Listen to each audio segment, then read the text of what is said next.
My grace is sufficient for you. என் கிருபை உனக்கு போதும். These are not words of comfort. They are words of a divine promise from a faithful God who knows our every need. இந்த வார்த்தை ஒரு ஆறுதலான வார்த்தை அல்ல, ஒரு தெய்வீக வாக்குத்தத்தம் உள்ளதான வார்த்தை. இந்த வார்த்தை நம்முடைய உண்மையான பிதாவினிடத்திலிருந்து வருகிறதான ஒரு வார்த்தை. God is not distant or indifferent. நம்முடைய ஆண்டவர் அவர் தூரத்தில் இல்லை, நம்மை விட்டு அவர் தூரமாக இருக்கிற தேவன் அல்ல. God is a father. God is a father. நம்முடைய ஆண்டவர் பிதாவாக இருக்கிறார். Who walks with us through every valley and every celebration with us on those mountaintops experiences. நாம் மலைகளின் மத்தியிலே நடந்தாலும் சரி, நாம் பள்ளத்தாக்குகளில் இருந்தாலும் சரி, நம்முடைய ஆண்டவர் எப்பொழுதும் அவர் நம்மோடு கூட இருக்கிறார். His faithfulness is not dependent on what we do, but is rooted in his unchanging character. அவருடைய உண்மை தன்மை ஒருபோதும் மாறாது, அவருடைய குணாதிசயங்களும் ஒருபோதும் மாறாது. Like a loving parent or father who patiently guides a child learning to walk. ஒரு அன்பான பெற்றோர் தன்னுடைய குழந்தையை நடக்க வைக்கிறதான சமயத்திலே, you see, as parents with small children, we usually go on either side of them as they begin to take their first steps, don't we? சின்ன குழந்தைகளை பார்க்கிறதான சமயத்திலே அவர்கள் ஒரு அடி வைக்கிறதான அந்த சமயத்திலே பெற்றோர்கள் அவர்களை மிகவும் கனிவோடு கூட கவனித்துக் கொள்வார்கள். We want to make sure that they don't fall and hurt themselves. We want to make sure they don't fall and hurt themselves. நாம் மிகவும் கவனத்திலே கொள்வோம், அவர்கள் கீழே விழக்கூடாது என்பதிலே மிகவும் கவனத்தோடு அவர்களை நாம் பார்ப்போம். God is that type of loving father. அதே போலதான் நம்முடைய ஆண்டவரும் மிகவும் அன்பான ஒரு தேவன். He is ever present. அவர் எங்கும் நிறைந்திருக்கிறார். Steadying us when we stumble and cheering us on when we grow. நாம் தடுமாறுகிறதான சமயத்திலும், நாம் விழுகிறதான சமயத்திலும், முதிர் வயது இருக்கிறதான சமயத்திலும் அவர் எப்பொழுதும் நம்மோடு கூட இருக்கிறார். He loves to cheer us on when we grow and mature in our walk with him. நாம் தடுமாறுகிறதான சமயத்திலும், வளர்கிறதான சமயத்திலும், வயது முதிர்ந்தவர்களாக இருக்கிற சமயத்திலும் ஆண்டவர் எப்பொழுதும் அவர் நம்மோடு கூட இருக்கிறதான தேவன். As I've traveled along the road and around the world with the Salvation Army, I have seen the work of the army in different communities. நான் இந்த உலகத்திலே अनेक இடங்களுக்கு நான் சென்று இருக்கிறேன். இரட்சணை சேனையினுடைய சமுதாய தொண்டை அதை என்னை கண்களால் நான் அதை பார்த்திருக்கிறேன். I see God's faithfulness in action. ஆண்டவருடைய அந்த உண்மை தன்மையை நடைமுறையிலே நான் பார்த்துள்ளேன். I see it in the eyes of volunteers who serve tirelessly. ஓய்வு எடுக்காமல் தன்னாளவர்கள் அவர்கள் கடின முயற்சியோடு கூட அவர்களுக்காக உதவி செய்து கொண்டிருக்கிறார்கள். I see it in the hands of officers who embrace the broken hearted. உத்தியோகஸ்தர்களையும் பார்க்கிறேன், உடைந்த உள்ளங்களையும் அவர்கள் அணைவரைத்துக் கொண்டிருக்கிறார்கள். And I have seen it in the eyes of those who have found hope in the midst of despair. இதன் மூலமாக ஆண்டவருடைய அன்பையும் அப்படிப்பட்ட ஜனங்களுக்கு அவருடைய நம்பிக்கையும் நாம் கொடுக்க முடியும். These types of Salvation Army programs or ministries are not just programs.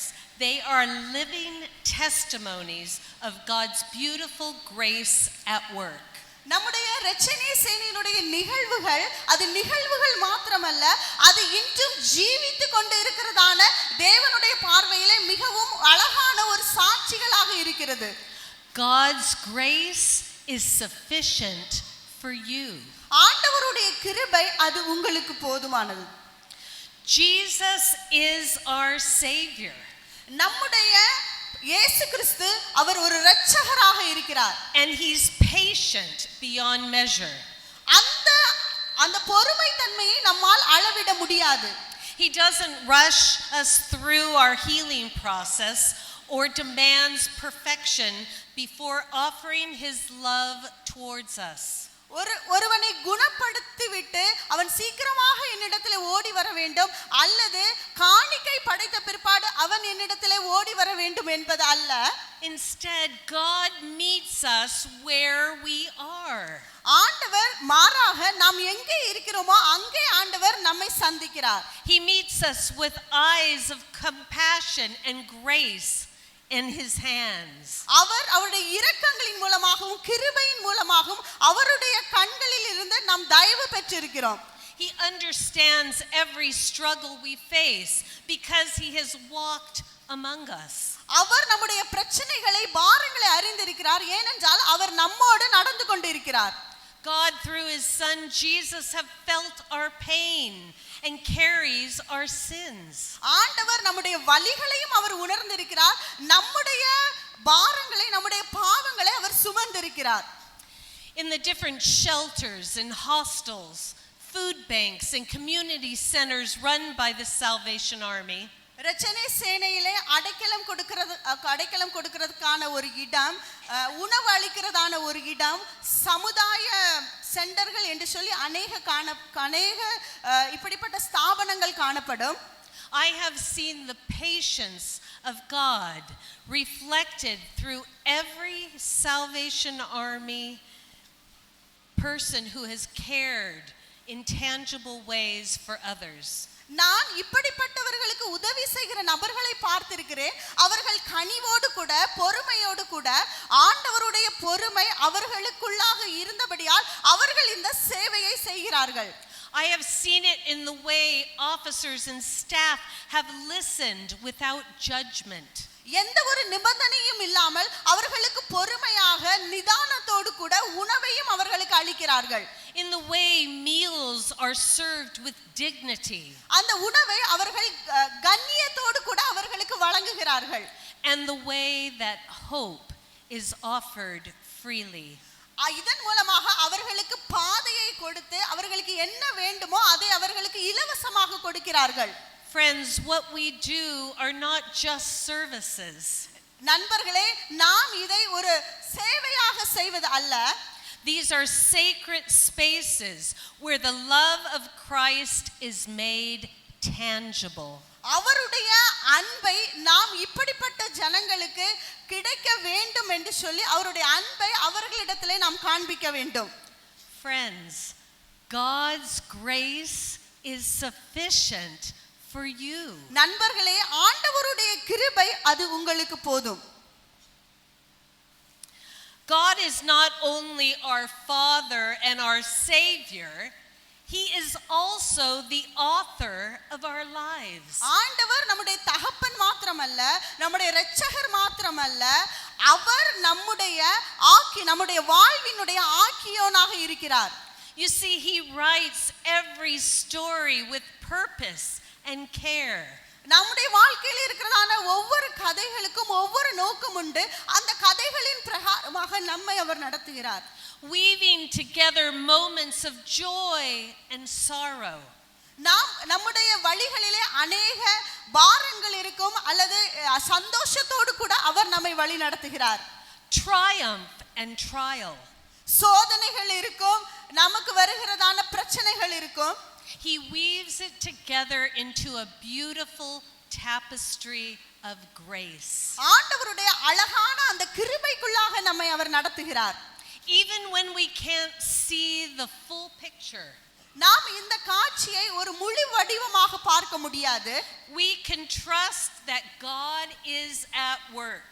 நாம் ஆண்டவர் மீது நம்பிக்கை கொண்டு அவர் வழி நடத்துகிறதான அந்த பாதையிலே செல்ல வேண்டும். He's at work crafting something meaningful from every chapter of our lives. நம்முடைய வாழ்க்கையினுடைய ஒவ்வொரு அத்தியாயத்திலும் அவர் நம்முடைய வாழ்க்கையினுடைய ஒவ்வொரு வழிகாட்டுதலையும் அவர் அறிந்திருக்கிறார். There is a profound peace that comes from knowing our lives are in God's hands. ஒரு அழகான ஒரு வாக்குத்தத்தம் நிறைந்ததான ஒரு ஒரு பழமொழி உண்டு, ஆண்டவர் நம்முடைய எல்லா விதமான நம்முடைய கரங்கள், நம்முடைய வாழ்வினுடைய ஜீவியங்கள் எல்லாமே அவருடைய கரத்திலே இருக்கிறது. You see, we're not just drifting in a sea of randomness. நாம் கடலின் மத்தியிலே மீளுகிறதான சமயத்திலும், but rather we are held by the one who sees the end from the beginning. அந்த சூழ்நிலையிலும் நமக்கு ஒரு ஆரம்பமும் ஒரு முடிவும் உண்டு என்பதையும் அவர் அறிந்திருக்கிறார். And in his story for us, no moment is wasted. அந்த கதையிலே எந்த ஒரு நிகழ்வும் அது ஒருபோதும் அது வேஸ்ட் ஆகாது. No tear goes unnoticed. எந்த ஒரு கண்ணீர்களும் அதிலே இருக்காது. And no act of faith is ever forgotten. எந்த ஒரு விசுவாச தன்மை இல்லாத அந்த நேரங்களிலும் கூட அது நடைபெறாது. God's grace is sufficient for you. இந்த நாளிலே ஆண்டவருடைய கிருபை உங்களுக்கு போதுமானதாக உள்ளது. The apostle Paul knew what it meant to struggle. ஏனென்றால் இப்படிப்பட்ட பாரங்களிலே அப்போஸ்தலராகிய பவுலும் அதிலே வேதத்திலே நாம் பார்க்கிறதான சமயத்திலே இருக்கிறது. Paul pleaded with God to remove his thorn in the flesh. அவர் ஆண்டவரிடத்திலே கேட்கிறார், என்னுடைய சரீரத்திலே இருக்கிறதான இந்த முட்களை எடுத்து போடும் என்று. Yet God's response was not to take it away, but to offer something greater.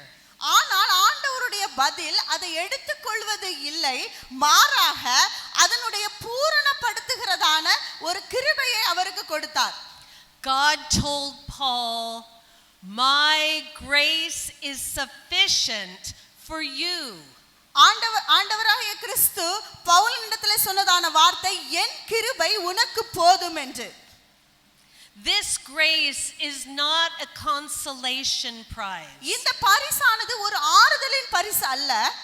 It is the very power of God made perfect in our weakness.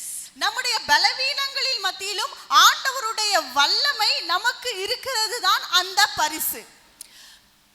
Friends, God's grace is not just enough. நண்பர்களே, ஆண்டவருடைய கிருபை போதுமானது அல்ல.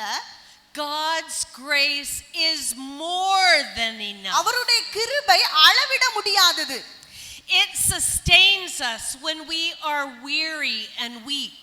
நாம் பலவீனப்படுகிறதான, நாம் சோர்ந்து போய் இருக்கிறதான நேரத்திலும் it strengthens us when we are weak and empowers us to keep going when we feel like giving up. நாம் பிரச்சனைகளின் மத்தியிலும் இப்படிப்பட்ட பாரங்களின் மத்தியில இருக்கிறதான சமயத்திலும் ஆண்டவருடைய பலன் நமக்கு போதுமானதாக அமைந்துள்ளது. God's grace is a grace that meets us in our brokenness and transforms us into something beautiful. ஆண்டவருடைய கிருபை உடைந்து போன நம்முடைய உள்ளங்களுக்கு அது ஆறுதல் அளிக்கிறது மற்றும் நம்முடைய உள்ளம் அவருடைய அழகினாலே மறுரூபப்படுகிறது. As I witness the different ministries of the Salvation Army around the globe, உலகத்தில் உள்ள எல்லா ரட்சணை சேனையினுடைய ஊழியங்களையும் நான் பார்த்திருக்கிறேன், அதற்கு சாட்சியாகவும் இருக்கிறேன். I see God's grace in action. ஆண்டவருடைய கிருபையை செயல்முறையில் நான் பார்த்திருக்கிறேன். I see it in the lives of those who have been set free from addiction. நான் எதை பார்த்திருக்கிறேன் என்றால், யாரெல்லாம் போதை பழக்கத்திற்கு அடிமையாகி இருக்கிறார்களோ அவர்களை மீட்டு எடுக்கிறதான அந்த குழுவையும் நான் பார்த்திருக்கிறேன். I have seen it in families who have found shelter and safety in a Salvation Army hostel or shelter. அடைக்கலம் இல்லாத ஜனங்களுக்கும் அவர்களுக்கு ஒரு பாதுகாப்பை அளிக்கக்கூடிய அந்த ஸ்தாபனத்தையும் நான் பார்த்திருக்கிறேன். I have seen it in communities that have been restored from natural disasters. Natural disaster வருகிறதான சமயத்திலும், இப்படி பேரழிவு வருகிறதான சமயத்திலும் இப்படிப்பட்ட ஜனங்களுக்கு ஆறுதல் அளிக்கிறதான தொண்டர்களையும் நான் பார்த்திருக்கிறேன். Friends, these are not just stories, They are miracles of grace. நண்பர்களே, இது ஒரு கதை அல்ல, மாறாக இது ஆண்டவருடைய அந்த அற்புதத்தின் ஒரு கிருபையாக இருக்கிறது. In a world that often feels uncertain and divided, இந்த உலகத்திலே சில பேர் மிகவும் பாரத்தோடும் உதவியற்ற சூழ்நிலையிலும் இருப்பார்கள். our work in the Salvation Army is a beacon of hope in communities. இரட்சணை சேனையினுடைய அந்த வழிகாட்டுதல் என்ன என்றால் அவர்களுக்கு நம்பிக்கை அளிப்பது. It is a reminder that God is still at work. இன்னும் ஆண்டவர் நிலைப்போட்டுகிறார், இன்னும் நம் நடுவிலே அவர் இருந்து கொண்டு இருக்கிறார் என்பது. He is still moving. நம்மற்றிலே அவர் அசைவாடி கொண்டு இருக்கிறார். And he is still redeeming lives. இன்னும் அவர் ஜீவித்துக் கொண்டு இருக்கிறார். It is a testament to the truth that no one is beyond the reach of God's love. இதனுடைய உண்மை என்ன என்று சொன்னால் யாருமே அவருடைய அன்பை விட்டு போகிறவர்கள் அல்ல. Every life matters to him. எல்லா நம்முடைய வாழ்வினுடைய ஒவ்வொரு காரணகர்த்தாவும் நம்முடைய ஆண்டவராக அவர் இருக்கிறார். Proverbs 13 verse 12 tells us, and I'm going to read the English from a paraphrase, and then I'm going to ask the captain to read from Proverbs 13:12. Hope postponed grieves the heart, but when a dream comes true, life is full and sweet. வேறு வேத பகுதியை வாசிக்கிறேன். நீதிமொழிகள் 13வது அதிகாரம் 12வது வசனம். நெடுங்காலமாய் காத்திருத்தல் இருதயத்தை இழக்க பண்ணும், விரும்பினது வரும்போது ஜீவ விருட்சம் போல் இருக்கும்.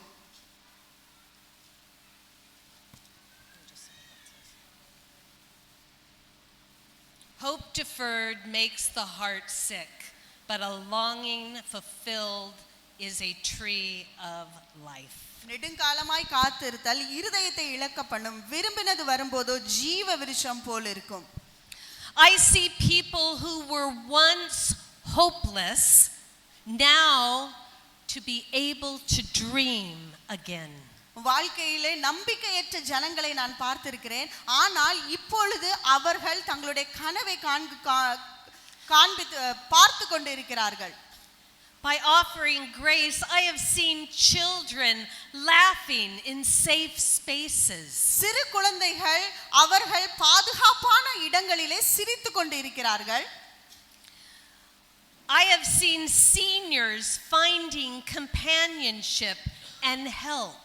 முதியவர்கள் அவர்கள் பாதுகாப்போடு கூட இருந்து கொண்டு இருக்கிறார்கள். And I've seen others discovering their God-given purpose. மற்றவர்களையும் நான் பார்க்கிறேன், அவர்கள் தேவனுடைய அந்த நோக்கத்தை செய்து கொண்டு இருக்கிறார்கள். Friends, this is the power of grace. இதுதான் நண்பர்களே கிருபையினுடைய அந்த வல்லமை. It not only saves but also restores, renews and gives us hope. அது நம்மை மீட்கிறது மாத்திரமல்ல, அதிலிருந்து நாம் மீட்கப்படவும் உதவுகிறது, நம்மை மறுரூபமாக்கவும் புதிய காரியங்களை செய்யவும் அது உதவுகிறது. The motto of the Salvation Army in the USA has for years been heart to God, hand to man. இரட்சணை சேனையிலே ஒரு முக்கியமான ஒரு அடைமொழி உண்டு, அதாவது நம்முடைய இருதயம் கர்த்தருக்கு, கரங்கள் மனிதனுக்கு. Heart to God, hand to man. இருதயம் கர்த்தருக்கு, கரங்கள் மனிதனுக்கு. This beautifully captures the essence of what a Christian life should be. இதுதான் கிறிஸ்தவ வாழ்க்கையினுடைய ஒரு முக்கியமாக ஒரு அழகான ஒரு காரியமாக இருக்கிறது. It is a call for us to love God deeply and serve others selflessly. இது ஆண்டவருடைய அன்பை வெளிப்படுத்தும் விதமாக நம்மை அது அழைக்கிறது. It is a reminder that our faith is not meant to be kept to ourselves. இது நம்முடைய விசுவாசம் எந்த விதத்தில் இருக்கிறது என்பதையும் ஞாபகப்படுத்துகிறது. But our faith is to be poured out in acts of compassion and justice. நம்முடைய விசுவாசமானது அது மற்றவர்களுக்கு உதவி செய்கிறதிலும் நீதியை பிரதிபலிப்பதிலும் இருக்கிறது. When we live our lives with a heart turned towards God, நம்முடைய வாழ்க்கையும் நம்முடைய இருதயத்தையும் ஆண்டவருக்கு நேராக திருப்புவோம். our lives are filled with his love. நம்முடைய வாழ்க்கை அவருடைய அன்பினால் நிறைந்திருக்க வேண்டும். And when we extend our hand to others, மற்றவர்களுக்கு நம்முடைய கரங்களை நீட்ட வேண்டும். we become God's vessels of grace. ஆண்டவருடைய கிருபையின் மூலமாக மற்றவர்களுக்கு உதவி செய்யக்கூடிய பாத்திரங்களாக ஆண்டவர் நம்மை மாற்றுவார். Friends, this is the rhythm of kingdom culture. This is the rhythm of kingdom. இதுதான் பரலோக ராஜ்யத்தினுடைய ஒரு ஒரு ஒரு பாடலாகவும் அமைந்துள்ளது. Receiving and giving. பெற்றுக்கொள்ளுவதும் அளிக்கிறதும். Worshiping and serving. ஆராதிப்பதும் சேவை செய்வதும். Trusting and obeying. நம்பிக்கை அளிப்பதும் கீழ்ப்படிவதும். Friends, God still amazes us with his grace today. நண்பர்களே, தேவ கிருபை இன்னும் நம்மை வியக்க வைக்கிறது. It amazes in its depth. அவருடைய கிருபை நம் ஆழத்தில் இருக்கிறதான சமயத்திலும் நமக்கு கிடைக்கிறது. Its reach. அது நம்ம எங்கே செல்லுகிறோமோ அங்கே வரைக்கும் இருக்கிறது. And its power to transform. அவருடைய அந்த வல்லமை நம்மை மறுரூபப்படுத்துகிறது. God's grace amazes in the quiet moments of prayer. ஆண்டவருடைய அந்த கிருபை நாம் அமைதியாக அவரோடு ஜெபிப்பதிலே இருந்து கிடைக்கிறது. It also amazes in the bustling activities of ministry. ஆண்டவருக்கு ஊழியம் செய்வதிலும் அது அமைகிறது. It amazes in the lives of those who have been changed. அவருடைய கிருபை வியக்கத்தக்க உள்ளது, அது ஒருபோதும் மாறாது. And in the hearts of those who serve. அவருடைய இருதயத்திலே இருந்து அவருக்கு நாம் சேவை செய்ய வேண்டும். As we continue to reflect on 2 Corinthians chapter 12 verse 9, may we be reminded of God's grace. நாம் இதை பார்த்து கொண்டிருக்கிற சமயம் 2 கொரிந்தியர் 12வது அதிகாரம் 9வது வசனத்திலே நாம் பார்த்த வண்ணமாக என் கிருபை உனக்கு போதும் என்று சொல்லி ஆண்டவர் சொல்கிறார். God's grace is not a theological concept, friends. ஆண்டவருடைய கிருபையானது அது இறையியல் சார்ந்ததான ஒரு வார்த்தை அல்ல. It is a living reality. அது இன்றும் ஜீவித்துக் கொண்டு இருக்கிறதான உண்மை தன்மை. God's grace is the heartbeat of our faith. அவருடைய அந்த கிருபை நம்முடைய இருதயத்திலே சார்ந்து இருக்கிறதான ஒரு விசுவாசத்தினுடைய வார்த்தை. It is the foundation of our hope. நம்முடைய நம்பிக்கைக்குரிய ஆதாரமாக இருக்கிறது. And friends, it is the source of our daily strength. நண்பர்களே, இது நம்முடைய பலத்துக்குரிய ஆதாரமாகவும் இருக்கிறது. Whether you're in a season of abundance or a time of trial, நாம் சோதனை வருகிறதான சமயத்திலும் இப்படிப்பட்ட பிரச்சனைகள் வருகிறதான சமயத்திலும் know these words. இந்த வார்த்தைகளை நினைவில் வைத்துக் கொள்ளுங்கள். God's grace is sufficient, more than enough for you. ஆண்டவருடைய கிருபை அது உங்களுக்கு போதுமானது. He is our faithful God. அவர் நம்முடைய உண்மையான தகப்பன். He is our patient Savior. அவர் பொறுமை உள்ளதான ஒரு இரட்சகர். He is the author of our lives. நம்முடைய வாழ்க்கைக்குரியதான ஆக்கியோன். And he is not finished writing your story. உங்களுடைய கதையை அவர் முடிக்கிறவர் அல்ல. So let us go forward with confidence, with hearts full of gratitude and hands ready to serve. பிரியமான ஜனங்களே, நீங்கள் ஆண்டவருக்கு சேவை செய்யுங்கள். முழு இருதயத்தோடு கூட அவருக்கு நன்றி செலுத்துங்கள். தைரியத்தோடு கூட நடங்கள். May each one of us be people of grace. நாம் யாவரும் ஆண்டவருடைய கிருபையிலே நடந்து கொள்ள வேண்டும். People who believe. யாரெல்லாம் அவரை நம்புகிறார்களோ, People who love. யாரெல்லாம் அவரை நேசிக்கிறார்களோ, and who hope. யாரெல்லாம் அவர் மீது விசுவாசம் வைத்திருக்கிறார்களோ.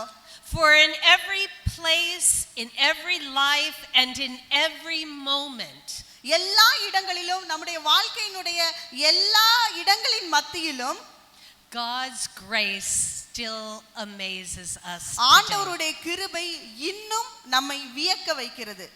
Friends, as we go to a time of prayer, I want every heart to be open. நாம் இப்பொழுது ஜெபத்திலே இருக்கும்படியாக இருக்கிறோம். நம்முடைய இருதயங்களை நாம் திறந்து வைப்போம். I want you to know of God's grace for you today. இந்த நாளிலே அவருடைய கிருபை உங்களுக்கு இருக்கிறது என்பதை நினைவில் கொள்ளுங்கள். I want you to take an opportunity to refresh your soul in the saving grace of God. ஆண்டவருடைய அந்த கிருபையிலே நீங்கள் வளர வேண்டும். If you don't know him as Lord and Savior of your life, to feel that amazing grace, I want you to come to the altar. ஆண்டவருடைய கிருபை இன்னும் உங்களிடத்திலே வியக்கத்தன்மையாக இருக்கிறது என்று சொல்லி நீங்கள் நம்புவீர்கள் என்று சொன்னால் அவருடைய சமூகத்திலே நீங்கள் வாருங்கள். In a moment we're going to sing and have an opportunity to pray, but I want to pray over each one of you. இன்னும் நாம் ஜெபத்துக்குள்ளாக நாம் போகும்படியாக இருக்கிறோம். ஆனால் உங்களுக்காக நான் ஜெபிக்கும்படியாக விரும்புகிறேன். Lord, this evening we have been reminded and amazed at your amazing grace. ஆண்டவரே, இந்த மாலை வேளையிலே உம்முடைய கிருபையை எங்களுக்கு ஞாபகப்படுத்தி அதை எங்கள் மேலே கர்த்தர் கொடுத்தமைக்காக உமக்கு நன்றி. A grace that pours out daily into our lives when we don't even deserve it. ஆண்டவரே, அந்த கிருபையானது ஒவ்வொரு நாளும் எங்களோடு கூட எங்களுடைய வாழ்க்கையிலே இருந்து கொண்டு இருக்கிறபடியால் உமக்கு நன்றி. A grace that cleanses and cancels out all our sins. அந்த கிருபை எங்களை சுத்திகரிக்கிறது, எங்களுடைய பாவங்களை கழுவுகிறது. The mistakes we've made and restores us to a righteousness with you. ஆண்டவரே, எங்களுடைய தவறுகள் மூலமாக நாங்கள் உமக்கு விரோதமாக பாவம் செய்திருந்தாலும் அதை சரிப்படுத்தக்கூடிய கிருபைகளை கர்த்தர் கொடுத்தருளும். Lord, we are thankful for your amazing grace in our lives today. ஆண்டவரே, எங்களுடைய வாழ்க்கையிலே கொடுத்ததான இந்த வெளியேறப்பட்ட கிருபைகளுக்காக உமக்கு நன்றி. We are thankful that you don't keep track of our sins, but rather you wipe the slate clean every day. ஆண்டவரே, நாங்கள் செய்ததான பாவங்களை நீர் இன்னும் வைத்துக் கொள்ளவில்லை அப்பா. ஆனாலும் எங்களுடைய பாவங்களை ஒவ்வொரு நாளும் நீர் ஆண்டவரே அதை அழித்து கொண்டு இருக்கிறீர். Help us daily to know that your grace is enough to help us, to strengthen us, to sustain us. ஒவ்வொரு நாளும் உம்முடைய கிருபை எங்களுடைய அனுதின வாழ்க்கையிலும் இருந்து கொண்டு இருக்கிறது. அதற்காக உமக்கு நன்றி. Help us to trust in you with our lives, Lord. ஆண்டவரே, இன்னும் உமக்குள்ளாக நம்பிக்கை உடையவர்களாக இருக்க கர்த்தர் உதவி செய்யும். Lord, tonight I pray for those that don't fully know or understand who you are. ஆண்டவரே, இந்த மாலை வேளையிலே நீர் யார் என்பதை ஆண்டவரே இங்கே வந்திருக்கிறதான ஜனங்கள் அறிந்து கொள்வதற்கு கர்த்தர் கிருபை செய்யும். Lord, nudge their hearts, allow them to make a commitment to you this evening, to know you more. ஆண்டவரே, இந்த மாலை வேளையிலே இன்னும் அவர்கள் உம்மை அறிந்து கொள்வதற்கும் உம்முடைய சமூகத்திலே தங்களை தத்தம் செய்வதற்கும் கர்த்தர் கிருபை செய்யும். To know you, to better their lives and to live their lives for you. இன்னும் உம்மை குறித்து அறிவதற்கும் இன்னும் ஆண்டவரே உம்முடைய பாதத்திலே தங்களை அர்ப்பணிப்பதற்கும் கர்த்தர் கிருபை செய்யும். Thank you for pouring your gracious saving grace into our lives in the past, today and in the future days ahead. கடந்த நாட்களிலும் இந்த நாட்களிலும் வருகிற நாட்களிலும் நீர் எங்கள் மீது ஆண்டவரை கொடுக்க போகிறதான கிருபைகளுக்காக உமக்கு நன்றி.